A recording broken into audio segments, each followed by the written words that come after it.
Megastar Chiranjeevi కొత్త Telugu Sankranti cinema మనశంకర Varaprasad గారు release అయి నిన్న బుధవారం ఫిబ్రవరి 11తో 31 రోజులు కంప్లీట్ అయింది. ఈ 31 రోజులు గ్రాస్ కలెక్షన్స్ చూస్తే తెలుగు రాష్ట్రాల్లో ఈ సినిమా 230 కోట్లు గ్రాస్ కలెక్ట్ చేస్తే ఓవర్సీస్ మరియు కర్ణాటక నుంచి 71 కోట్లు గ్రాస్ వచ్చింది. అలా టోటల్గా 31 రోజుల్లో చిరంజీవి సినిమా 301 కోటి గ్రాస్ కలెక్ట్ చేసింది. ఇక ఈ 301 కోటి గ్రాస్లో థియేటర్ల రెంట్లు, గవర్నమెంట్ ట్యాక్స్లు, ఖర్చులన్నీ పోను డిస్ట్రిబ్యూటర్ షేర్ వచ్చేసి 182 కోట్లు ఉంది. ఈ సినిమా బడ్జెట్ 200 కోట్లు అయితే డిస్ట్రిబ్యూటర్లకి 120 కోట్లకు అమ్మారు. 120 కోట్లు వెనక్కి వచ్చి మరో 62 కోట్ల లాభాలతో సినిమా బ్లాక్ బస్టర్ అయింది. ఈరోజు గురువారం వర్కింగ్ డే. నిన్న బుధవారం నుంచి సినిమా జీ5 ఓటీటీలో స్ట్రీమ్ అవుతుంది. అయినా కానీ లిమిటెడ్ థియేటర్స్లో రన్ కంప్లీట్ చేసుకుంటుంది. ఈ గురు, శుక్ర, శని ఆది ఇంకో 4 రోజులు థియేటర్స్లో ఉంటుంది. సో కలెక్షన్స్ పెంచుకుంటుంది, లాభాలు పెంచుకుంటుంది. కానీ ఈ సినిమా మేకర్స్ మొదటి వారంకే ఫాస్టెస్ట్ 300 కోట్ల పోస్టర్ దింపారు.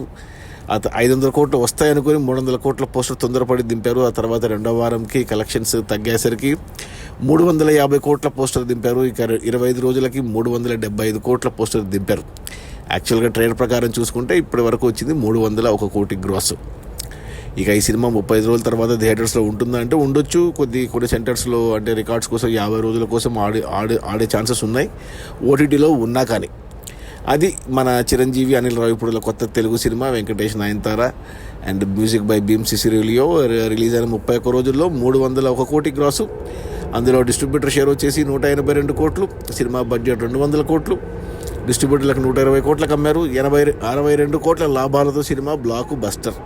ఎవరైనా చూడకపోయింటే థియేటర్స్లో ఉంది. థియేటర్లో చూసింటే ఇంకోసారి ఓటీటీలో జీ5లో స్ట్రీమ్ అవుతుంది. అక్కడ కూడా చూసేయచ్చు ఫ్యామిలీతో ఎంచక్క. Okay, bye.